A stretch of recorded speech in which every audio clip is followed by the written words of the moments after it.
So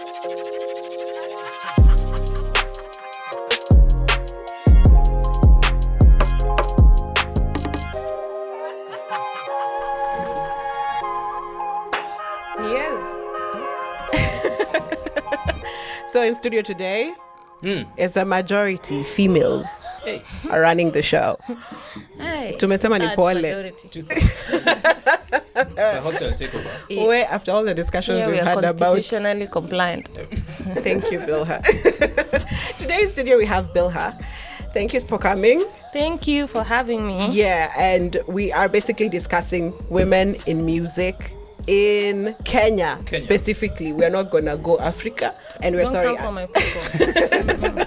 Well, you can tell us first what you do, and then the question I'm gonna throw you into first before we start is: do we have any Kenya to the world female acts? Hey, so I'm an A&R.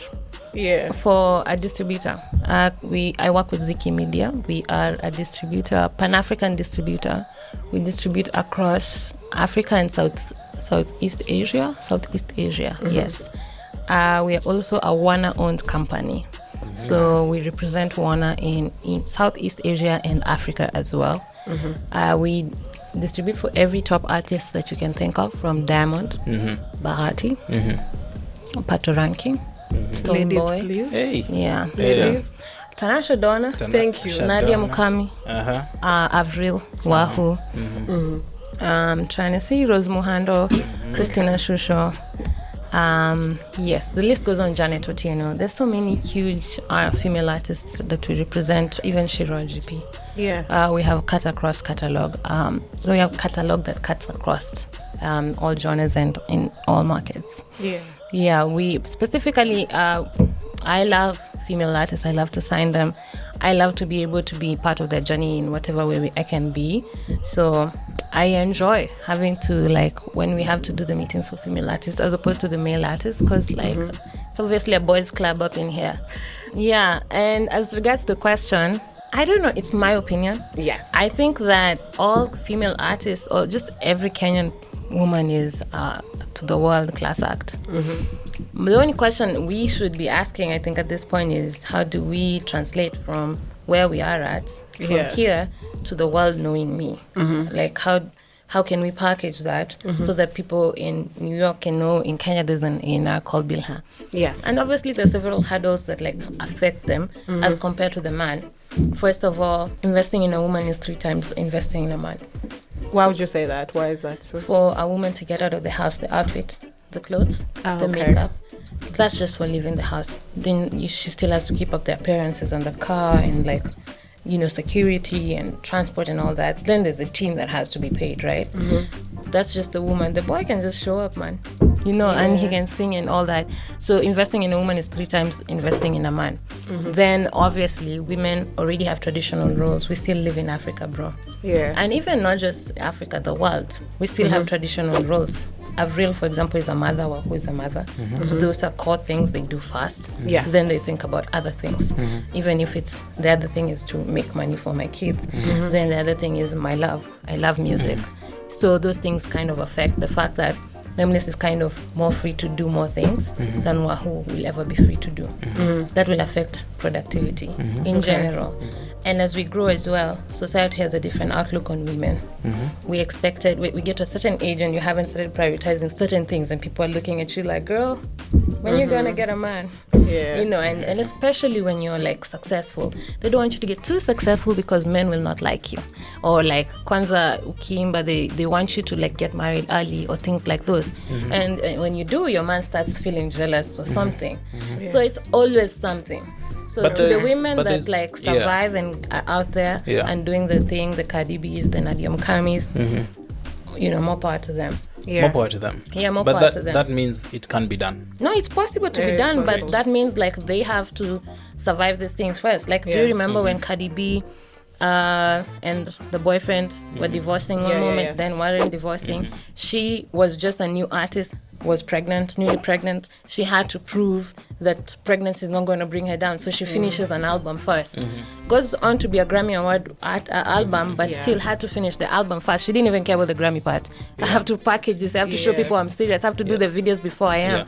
When Beyonce was pregnant and she was like in the part of the career that she couldn't do anything, she just had to show up with her pregnancy everywhere. Alicia Keys the same thing. Alicia Keys the same thing. So it's possible, but the amount, not even think like on a normal day when she's not pregnant, level of investment is 3 times when she's pregnant.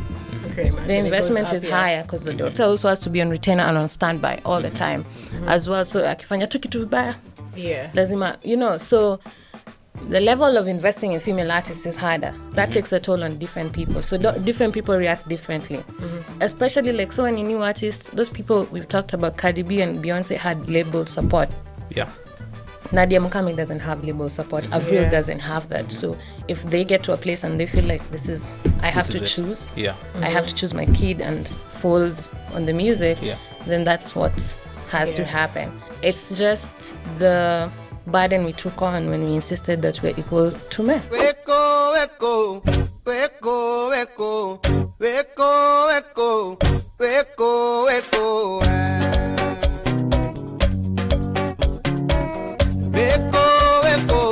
weko, weko, weko, weko, weko, weko. Okay. So first of all, I've been very hard on ladies, but I want to know, standing today, 2021, Aloma's standpoint on what he thinks about female in music in Kenya right now. I know. I feel like there's a lot of potential. And the problem with it is the thing with this is we've always been saying there's a lot of potential. Yeah. And we've had some stars, but this stars kind of hit a ceiling. One of the ceilings being, so a lot of the big producers who own these studios, who run these labels in quotes, have been exposed over the recent years of taking advantage of these women. The other ceiling is, which I would say is, there's some ignorance to it. So either you are young, you are a young group, like I think Nadra have talked about this over and over again. They were young, they didn't understand how it works, how this works. But that also cuts across. It's not necessarily just the females, right? But since we're talking about women in music, yes. So there's that. People don't understand. We don't have adequate knowledge. You have the talent, but and then we've had stars who I can't explain what happened to them per se. So big stars like Avril, I don't know what happened there. I can talk about Wahoo, who's also a big star. I also don't know what happened there. You guys, I'm here. The views of William are not everyone's views. Do not reflect. What? Don't come for my people like this. Some of these artists are artists. So then you might have those answers, which is why you're here. True. Yeah, because we don't know. I mean, her fans are there every day. Social media people like Avril posts whatever she posts, and guys are all with comments, hundreds of comments, thousands of likes, but it's not music related. Just recently she did the Valentine song, still a lot of love, but and the thing about it also, even in now this new age of Gengeton, 2020, 2019, 2020, 2021, how many females do we know in this Gengeton field? Right? So we've seen the rise of Saru going from 0 to 1,000. Who else is there? We've had a few girls who've done like remixes. There's the girl who did the remix to Lambalolo, which is a bit. What happened to her? Is the question. Okay, that's why we're here. So we're trying to understand what happens to this. What happens to the females in music? They start, whether they start well or not, but they start, and then there's always a ceiling. So is it the ceiling of social dynamics of like maybe I'm still in school, and as a female you're held in high regard as this is the direction you should take? So I would assume as a boy, me wanting to be an artist or kukua msanii, my parents see it in this light. So I can imagine what my parents would see it if I was a woman. Okay. That's a whole other thing. Yeah, that's really deep.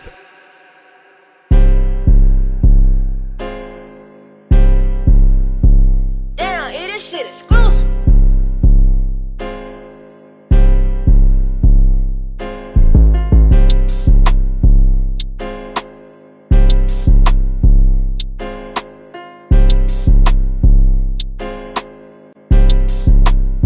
Bro, I've been doing videos for years. It just takes one video. Don't ever stop.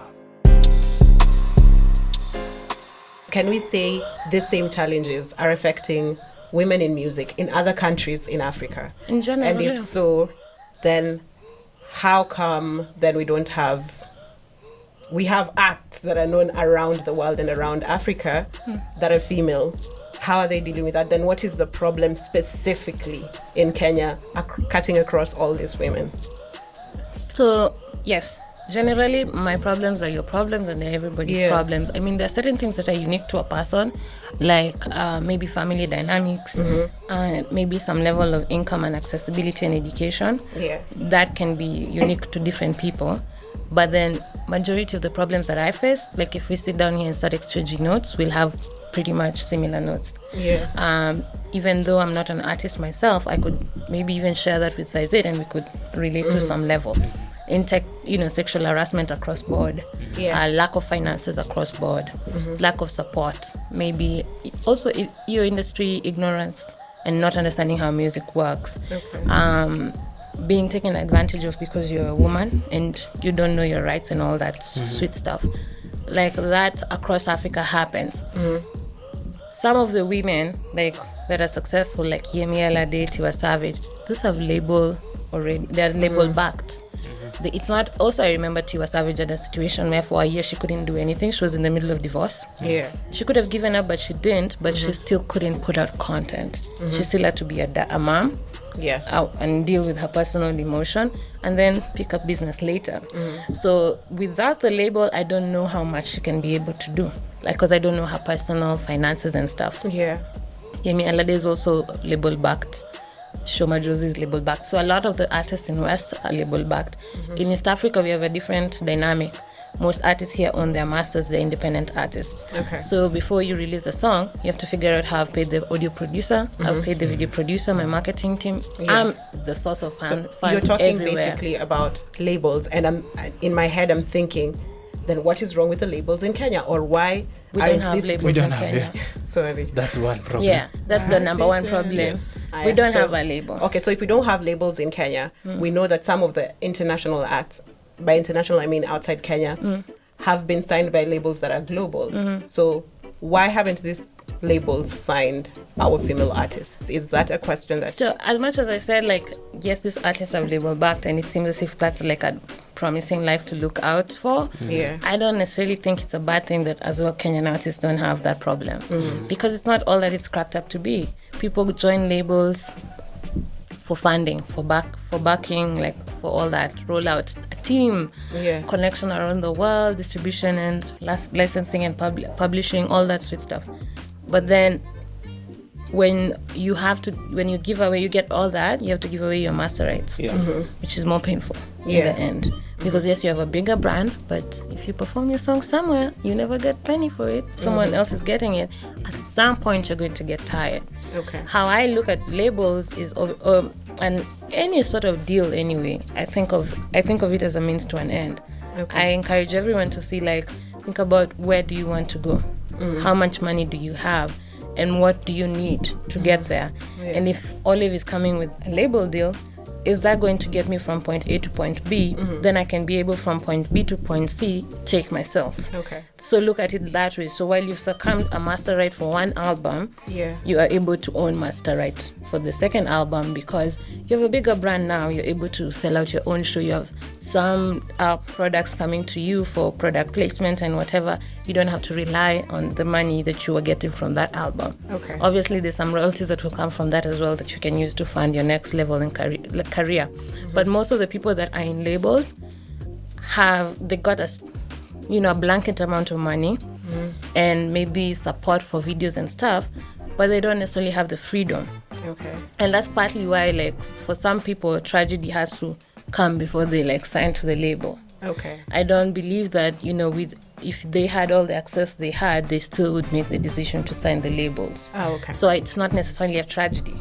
While obviously we also don't shout the loudest as East Africa. We don't necessarily have a lot of female artists. We're not necessarily our side of the industry is not big in Africa. When they say Africa, I know most of the time they mean Nigeria. Yeah. But East Africa right now is rising.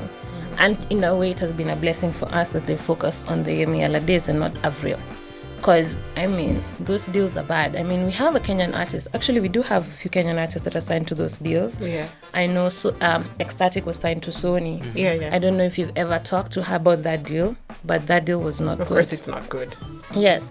So, and it almost made her not do music ever. Oh, yeah. So you can imagine. We had bad blood between Sony and Vanessa Mdee also. Yes. The time when she went quiet. I mean, even Sony had a bad deal with Wizkid, and I think so with Sony. Sony. Yeah.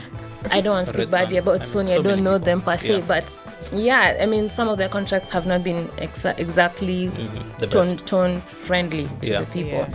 But then, generally, label deals come with a certain level of baggage that you have to accept. So it's a blessing that we have not been necessarily targeted. Saying that, still, knowing the next few years, that's about to change. Yeah. Now the market has opened up. Yeah. Now everyone is looking at us like we're the most attractive girl. We're the most unexploited section. Virgins over here, girls. Yeah. So they're looking in this section and like coming,